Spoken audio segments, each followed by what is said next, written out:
Hello, everyone. My name is Elise Valentine, and this is my research proposal on how social and emotional learning can help students return to school after COVID-19. So for my study, I wanted to look at how social and emotional learning can help students returning to school after distance learning, but while COVID-19 is still an issue that everyone's dealing with. I have seen firsthand in my field work how students are struggling to cope returning to school and how some are experiencing adverse mental health consequences. I want to add to the literature of how COVID-19 has affected K-12 students. And I believe that using social and emotional learning to teach coping skills could greatly help students.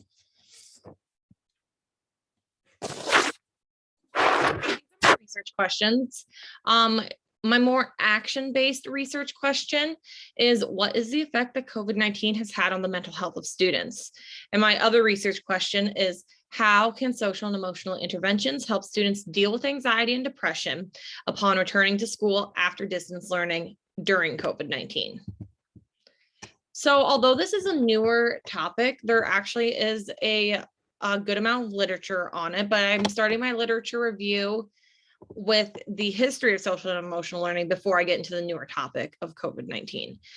So as far as social and emotional learning, Dr. James Comer really piloted the program in the late 1960s, and he focused on whole child development. And this included teaching kids social skills and emotional skills. So after that, the Collaborative for Academic, Social, and Emotional Learning was established in 1994, and they released a guidebook that really became the standard for what social and emotional learning should be like. So now social and emotional learning focuses on resilience and prevention, and there has been shown to have many positive effects, such as improving school climate, increasing pro-social behavior, preventing bullying, conflict, and aggression.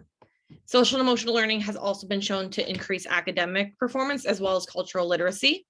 And social and emotional learning serves to prevent problem behaviors such as substance abuse, antisocial behavior, and other high-risk behaviors of our students.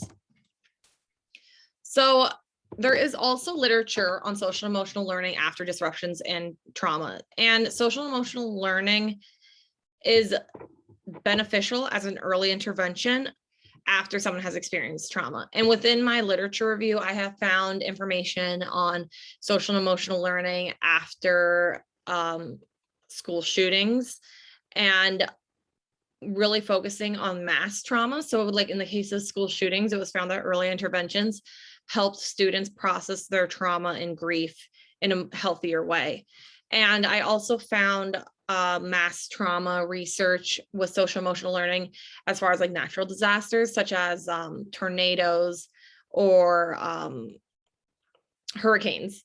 And that also, the sense of community that social and emotional learning built, and the sense of togetherness was really beneficial healing after those mass traumas. So COVID-19 has, of course, disrupted the lives of our students. Students lost access to a lot of resources, such as, school meals, healthcare, mental health care, and learning. Students missed out on a lot of stuff with school closing down, and some students weren't as diligent in turning up for the online distance learning. So what we have seen as well is that student mental health has also worsened along with all of this due to the stress of coming back to school or being away from school before we were able to come back, and the stress of COVID-19. And I've seen firsthand students that have lost family members, parents moved, disruptions and big life changes happened because of COVID-19.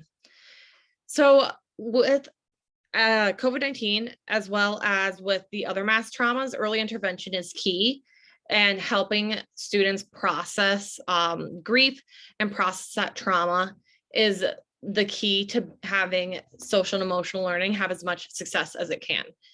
And schools are a primary source of support that students and even families turn to in times of trauma.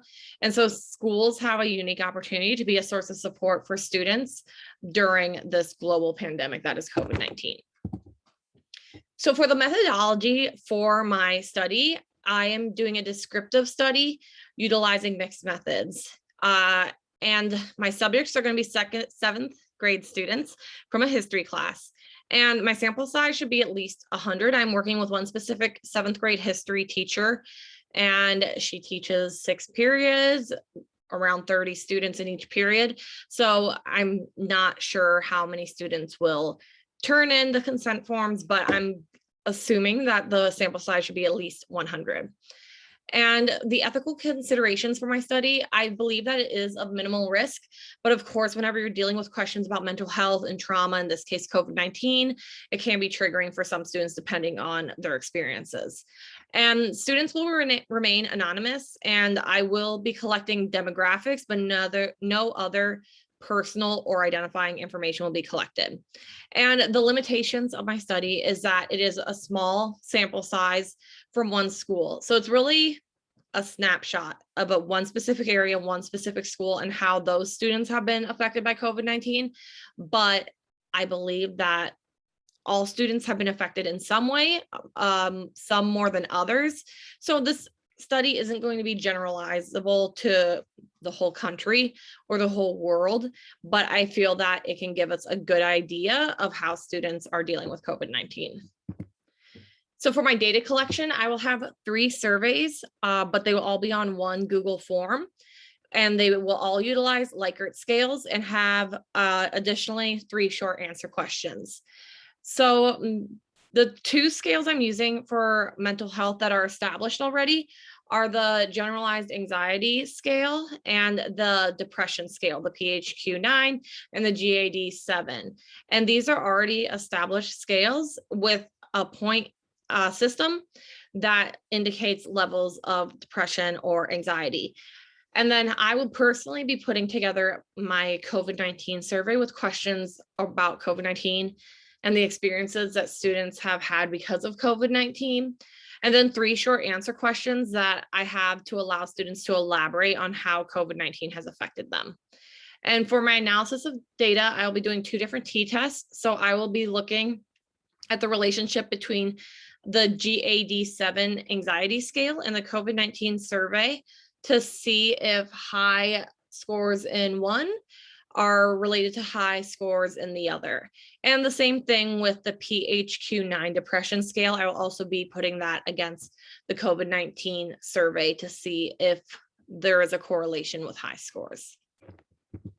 So that is my plan for my thesis, and thanks for watching.